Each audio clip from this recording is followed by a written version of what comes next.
In this video, I'm going back in time to rebuild one of the worst AC Milan teams in history, a club that once dominated European football and fallen into mediocrity and failure. But can we rewrite history? Join me on this journey filled with heartbreak, career revivals, and the fight to bring Milan back to the top and reclaim the Scudetto.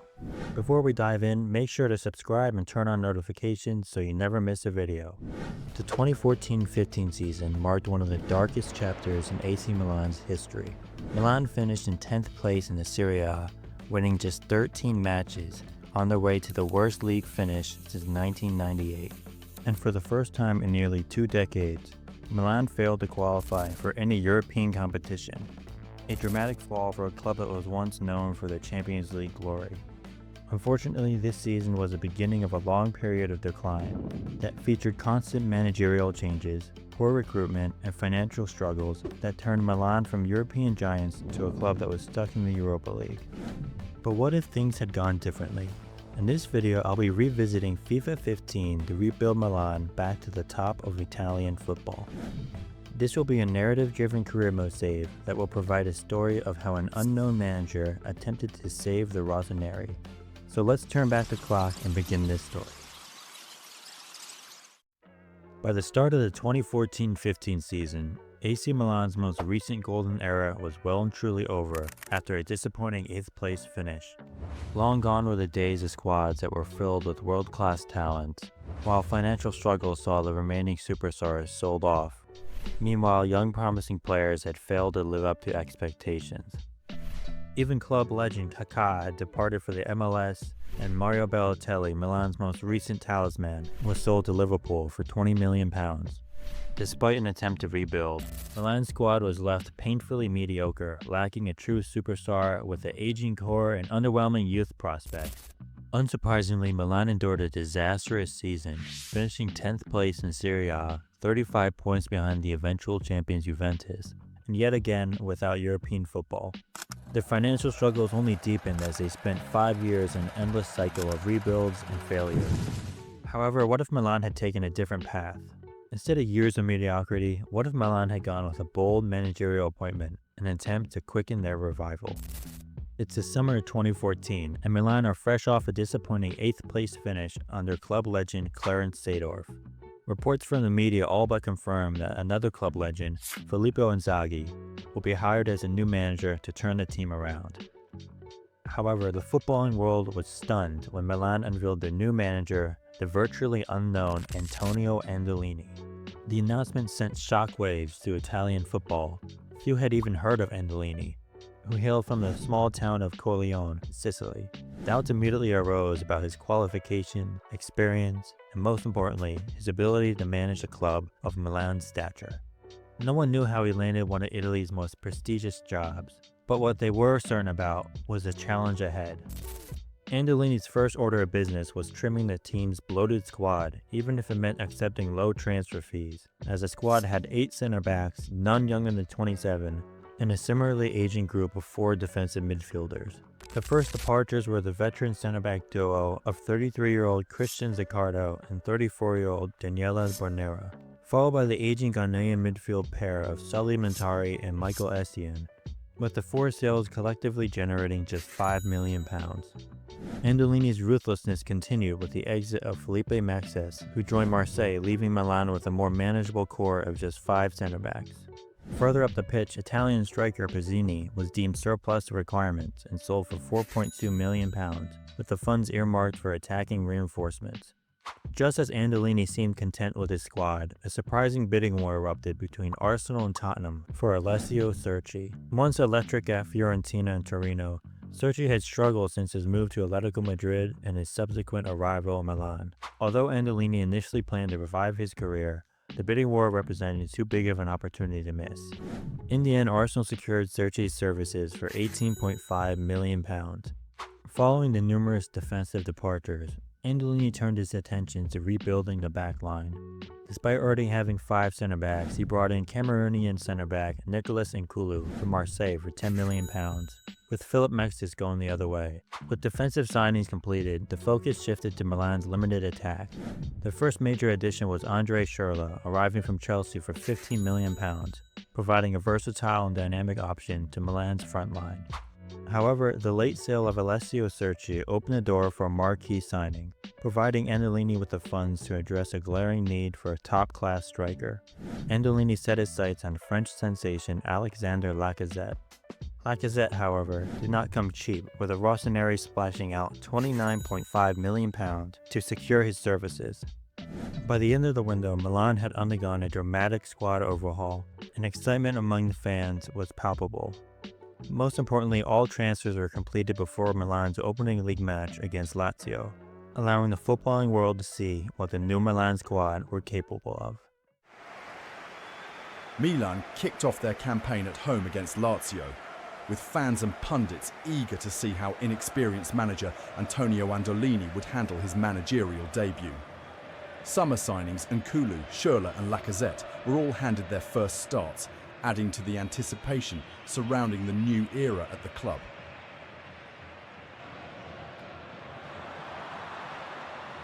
It was André Schürrle who stole the show, winning a penalty in the 28th minute before confidently converting it himself to put Milan in front.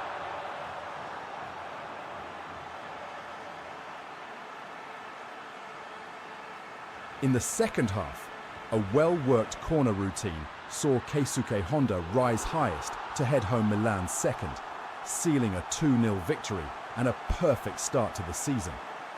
However, it was a frustrating debut for Alexandre Lacazette. The highly anticipated signing had several chances, but failed to find the net, leaving him still searching for his first goal in Milan colours. The comfortable opening win appeared to justify the gamble on Andolini, but optimism quickly faded as Milan managed just one draw and 2 losses in their next 3 games, leaving them in 13th place at the start of the season. Among these setbacks was a concerning 2-0 loss away to the reigning Serie A champions Juventus, a match that exposed the gap in quality between the two sides. Despite registering twice as many shots as Juve, Milan's finishing let them down. Gianluigi Buffon produced a string of great saves while the woodwork denied them on multiple occasions. In contrast, Juventus punished Milan's inefficiency with ruthless finishing, delivering a harsh reality check on Milan's long road back to re-establishing themselves among Italy's elite. After a shaky start, doubts grew over Andolini's appointment, but from late September to November, Milan regained their footing with 7 straight wins, climbing to second place with 25 points, although only 1 win came against a top-half team. That win came in a hard-fought 2-1 victory over Fiorentina, where Alexandre Lacazette finally broke his 8-game goal drought. Milan's winning streak would come to an end in dramatic fashion during Andolini's first ever Milan derby.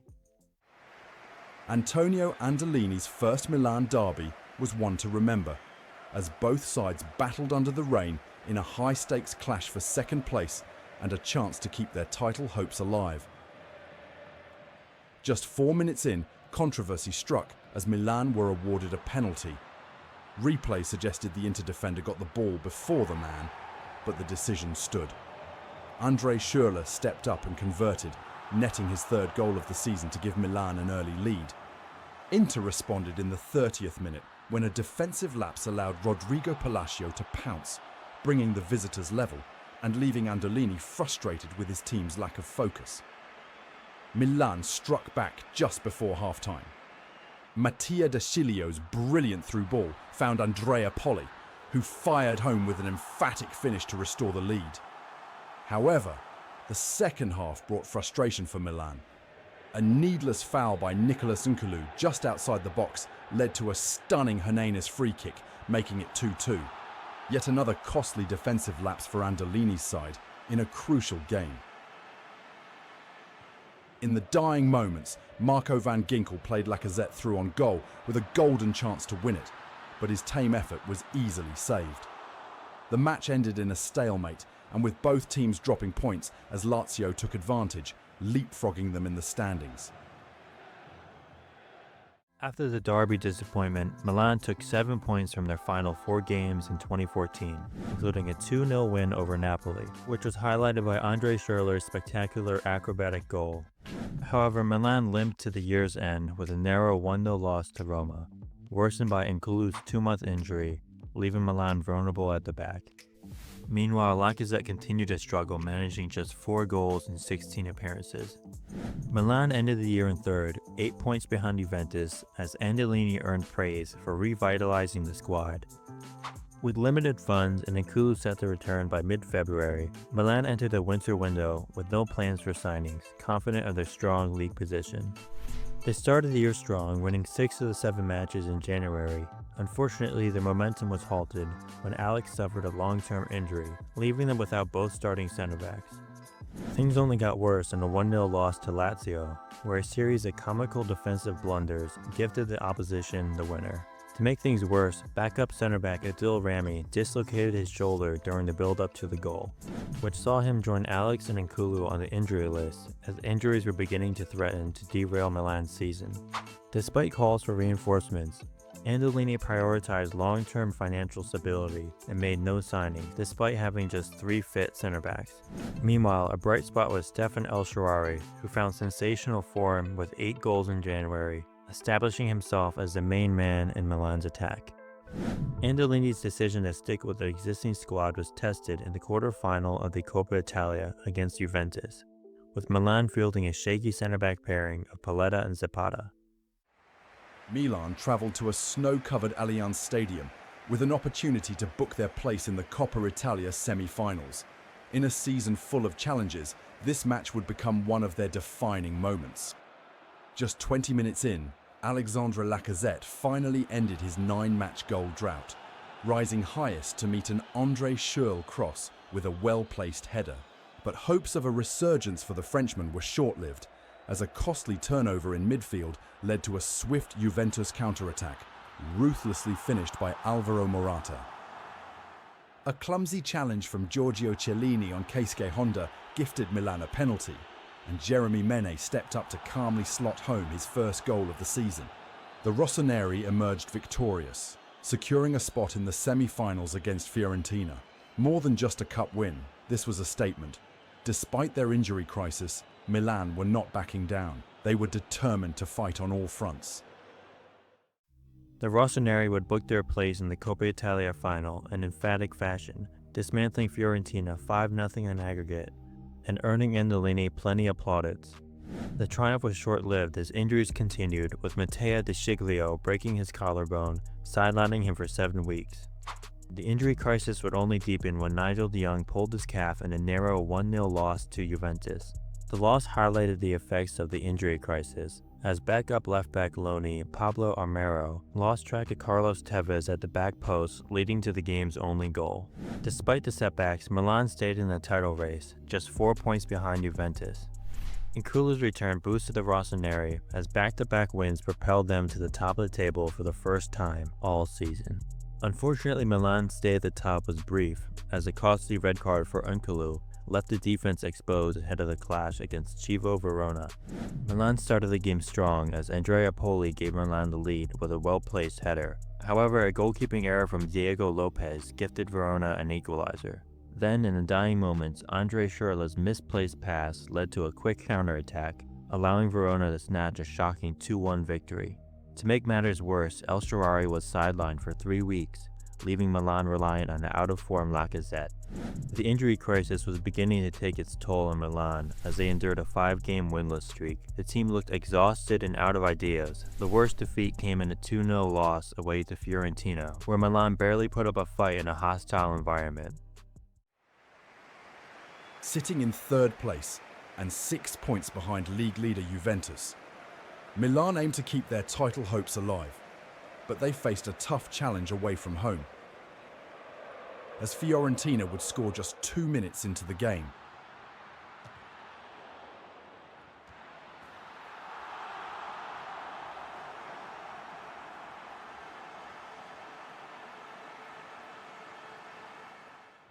Then, a brilliant run from Mohamed Salah carved through Milan's defence, setting up Alessandro Diamanti for the second goal, leaving the Rossoneri shell-shocked.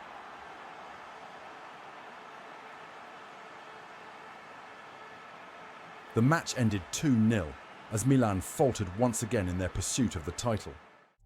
Milan's slump saw them drop from 2nd place down to 5th place, ruining their title run and putting their Champions League hopes in jeopardy. With Andolini under immense pressure, the Rossoneri entered the Milan derby, desperate to salvage their season. Amid their recent slump, the Milan derby offered a golden opportunity for Milan to regain control in the Champions League qualification race.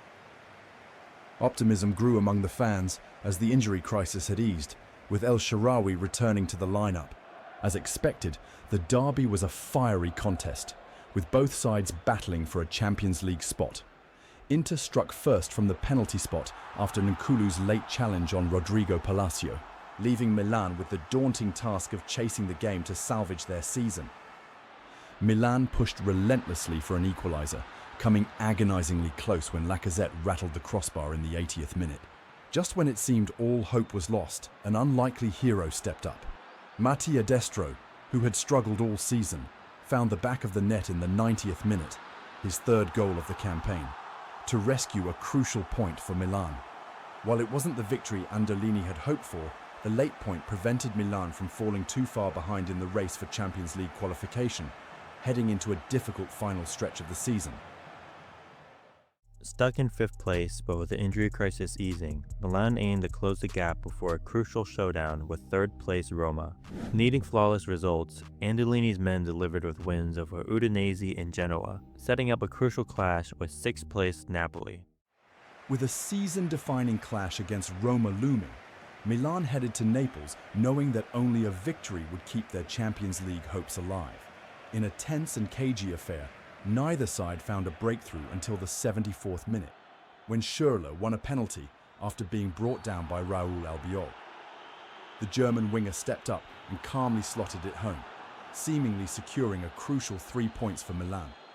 However, just 7 minutes later, disaster struck as 5'4" Lorenzo Insigne somehow rose above 2 Milan defenders to power home a stunning header, leaving the Rossoneri stunned. However, Milan responded instantly. Little-used club captain Riccardo Montolivo pounced on a rebound from a Schürrle shot to restore the lead. In the dying moments, Milan put the game to bed with a clinical counter-attack, finished off by Schürrle, sealing a massive victory and keeping their Champions League dreams alive. The win in Naples would set the stage for a dramatic end to the season, as 4th place Milan hosted 3rd place Roma, with just 2 points separating the sides.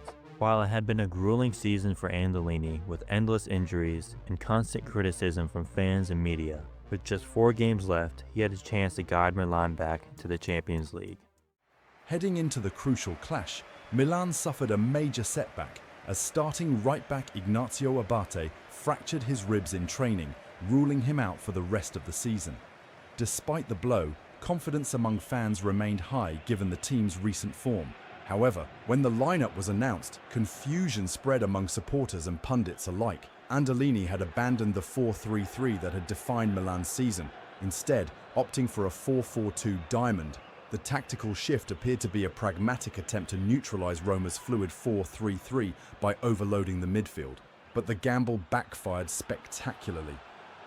Within 30 minutes, Milan found themselves 2-0 down in their most pivotal game of the season. Desperate to salvage the match, Andolini scrapped his initial approach before halftime, switching to an aggressive 3-4-3. The change provided a glimmer of hope, as André Schürrle nodded in a well-worked set-piece just before the break. Milan threw everything forward in the second half, pushing relentlessly for an equaliser, but despite their efforts, the breakthrough never came. The match ended 2-1, leaving Milan 5 points behind Roma, a gap they would ultimately fail to close. In the most crucial match of the season, Andolini had gambled and lost, his tactical misstep proving costly in Milan's pursuit of Champions League football. A deflated Milan managed just 5 points from their last 3 games, finishing in 5th place and missing out on the Champions League qualification. Milan's late season collapse sparked backlash, with Andolini facing massive criticism for his naive tactics against Roma and his reluctance to reinforce the squad in January despite the injury crisis. The expensive signing of Lacazette also faced backlash, after the Frenchman only scored 9 goals all season. Despite the late season collapse, Milan still had a shot shot at redemption in the Copa Italia final against Napoli. It was a chance for Andolini to salvage the season and claim his first ever silverware. Milan met Napoli in the Coppa Italia final. Seeking redemption after their late season collapse had cost them Champions League qualification. They couldn't have asked for a better start. Just 2 minutes in, Andrea Poli unleashed a stunning strike to give Milan the lead. From that moment, they never looked back. Poli doubled his tally with a well-placed header before Alexandre Lacazette, desperate for a confidence boost, finally found the net. But the night belonged to Poli. The midfielder capped off a career-defining performance by completing his hat-trick with a spectacular 35-yard free kick, sealing Milan's dominance. A resounding 4-0 victory secured Milan's first trophy under Andolini, bringing a turbulent season to a triumphant close. Despite the disappointment of missing out on Champions League qualification, fans took solace in seeing the Rossoneri regain their taste for silverware. The triumph provided a glimmer of hope that Andolini was still the right man to guide Milan back to the top of Italian football. The 2014-15 season was a rollercoaster for Milan that was marked by highs and crushing lows. A disastrous second-half collapse not only cost them the title, but also a Champions League spot. An injury-hit squad earned just 24 points from their final 17 games, finishing 5th place, 3 points behind Inter, and 11 points adrift of the champions Juventus. Despite a Coppa Italia triumph, fans were left wondering what might have been.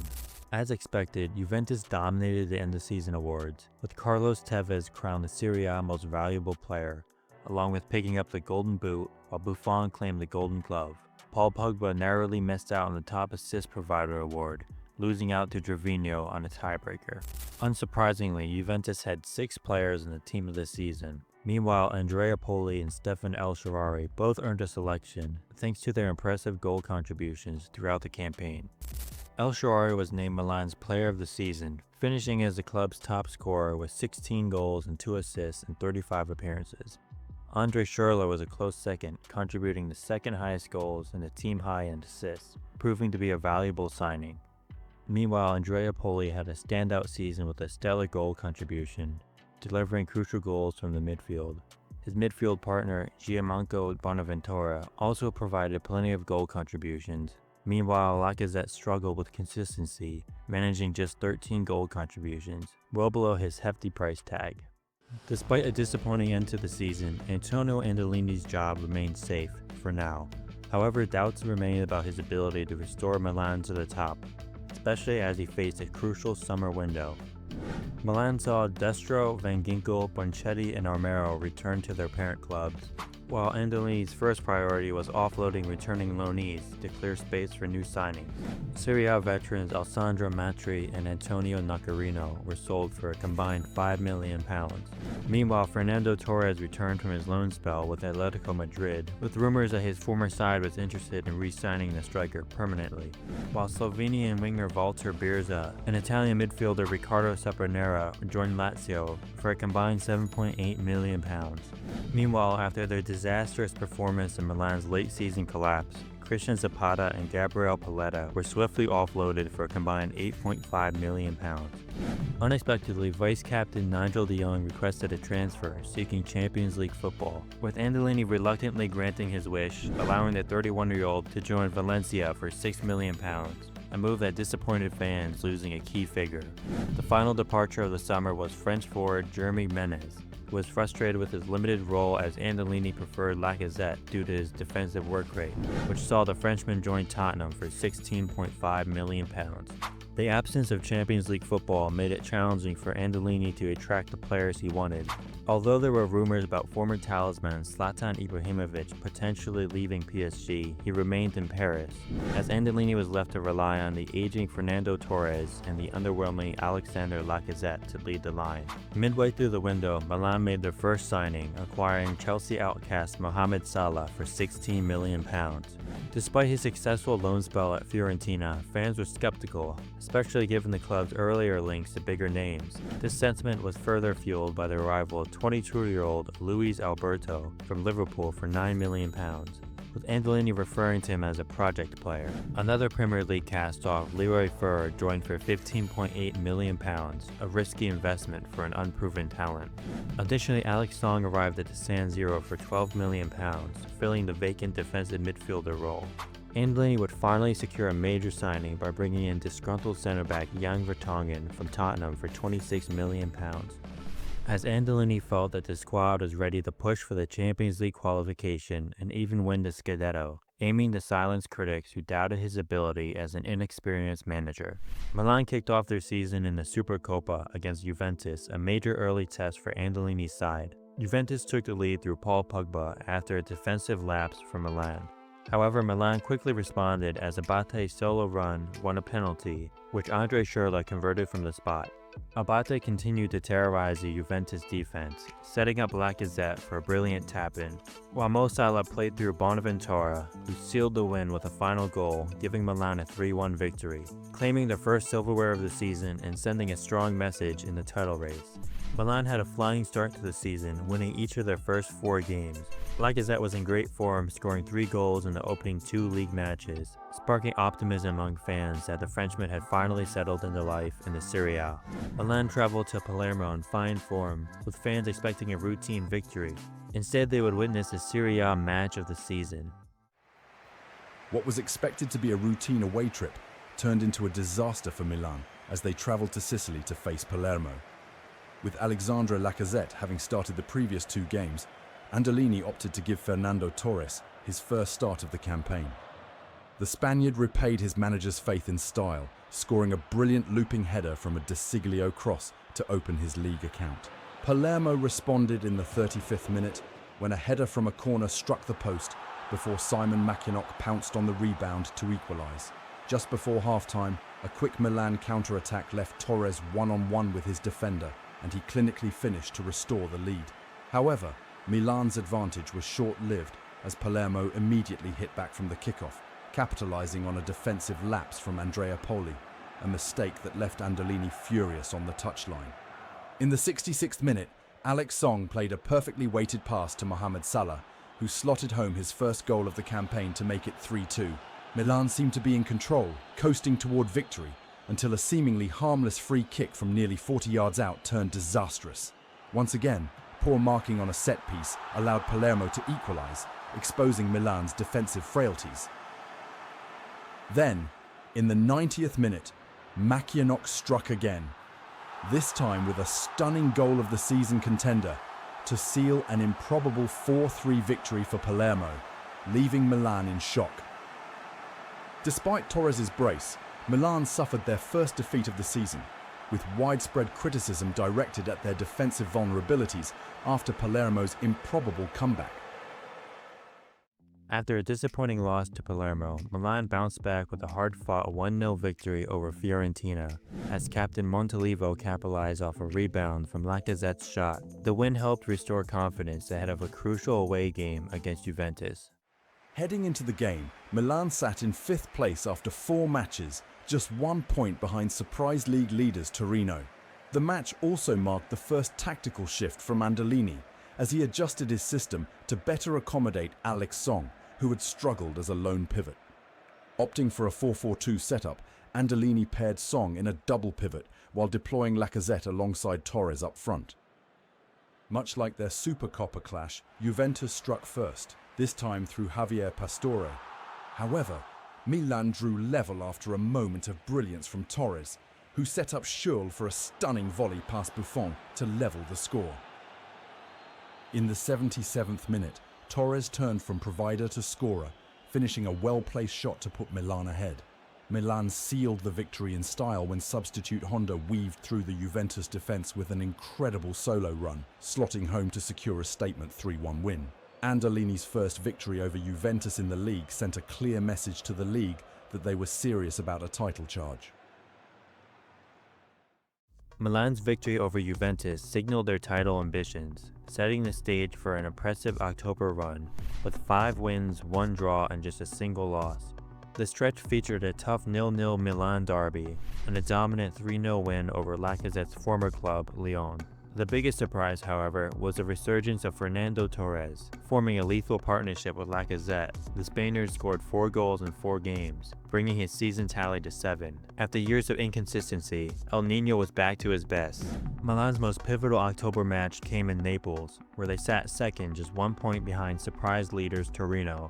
Controversy struck early as Tichiglio clumsily brought down Higuain in a box, yet the referee played on, sparking outrage from the home crowd. While the missed penalty dominated the headlines, Milan capitalized on the fortune.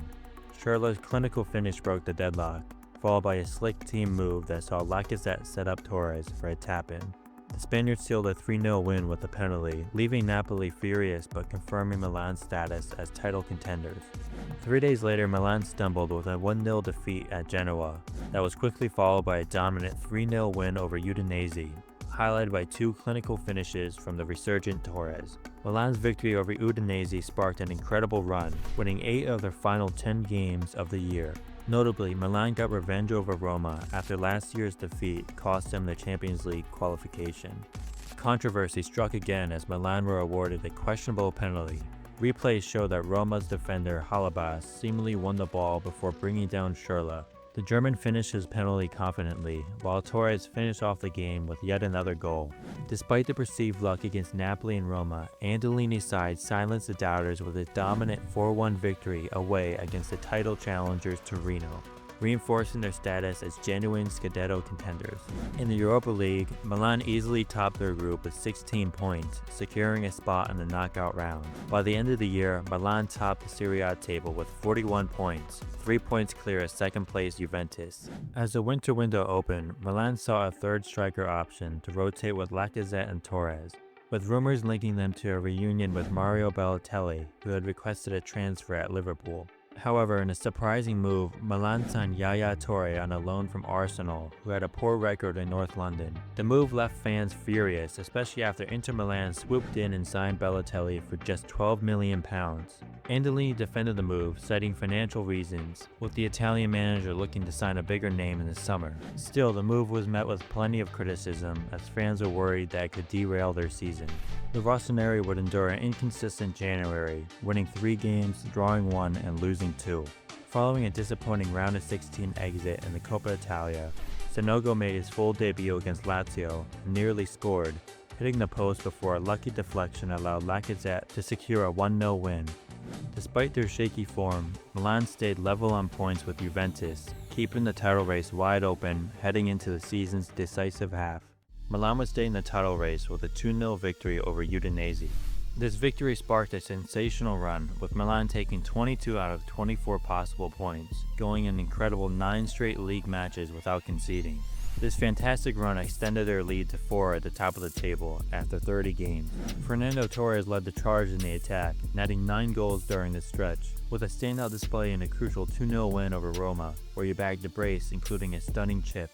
Meanwhile, in the Europa League, a dramatic last-minute header from Yaya Sanogo, one of his only 2 goals for Milan, saw the Rossoneri go through against CSKA Moscow. Next, Milan defeated Olympiacos 4-2 on aggregate and faced Malaga in the quarterfinals. After 2 grueling 0-0 draws, Milan won 4-3 on penalties. However, the drawn-out tie left them fatigued, as Lacazette suffered a hamstring injury in a 1-1 draw against Napoli. The draw ended Milan's winning streak, as their title charge had begun to slow down.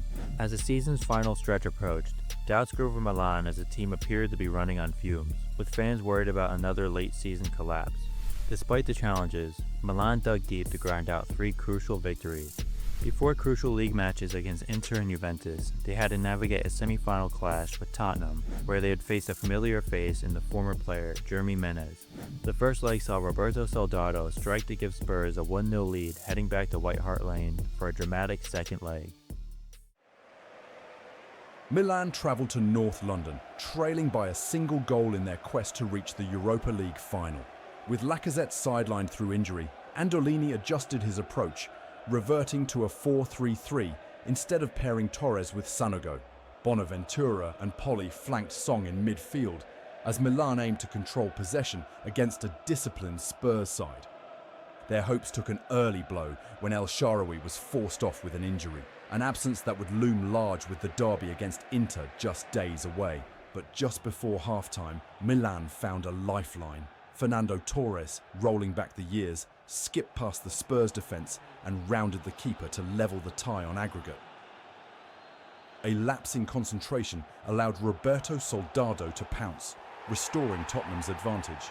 Milan pushed desperately for another goal, but their legs were heavy, their energy drained. Then, in stoppage time, a familiar face delivered the final blow. Former Milan man Jeremy Menet struck to make it 3-1 on aggregate, ending Milan's European dream.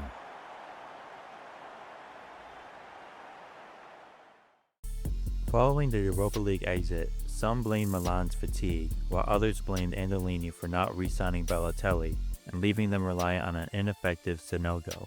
Still, with just 4 league matches remaining, Milan sat second and only 1 point behind Juventus, with a game in hand.